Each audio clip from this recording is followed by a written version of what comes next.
Hello and welcome back to my video blog. Here in Brussels this week, we've had two interesting debates. The first was about the awful situation in the Gaza Strip, where Hamas attacks on Israel and a disproportionate Israeli response have left in smithereens so much of the infrastructure, schools, hospitals, sewerage systems paid for by the European taxpayer. And one of the things we're worried about is whether, if we rebuild them as we must, Israel will not simply destroy them again. One of the things I told Javier Solana is that we need a new approach. Whatever happens, we need to recognize that the years of the quartet have been a failure. And if others are not prepared to join the Europeans in the search for peace, then we have to stake out our own road, because the Middle East is part of our near neighborhood, and it's our duty to help bring peace there. We also had Václav Klaus here, the Czech president. He made a formal address to the European Parliament, so of course there were no speeches in reply. But there was certainly a lot of audience reaction.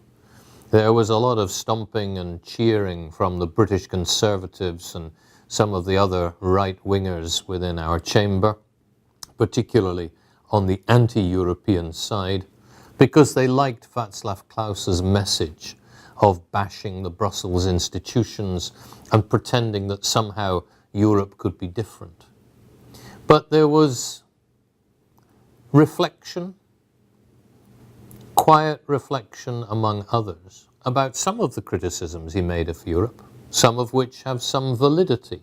The distance between the European Parliament and the citizen, for example, and outright opposition to some of the things he said when he arrogantly decreed, for example, that only those who've lived under communism can fully appreciate freedom and democracy, or suggested that it was thanks to the European single market that we were in the current economic difficulties that we face.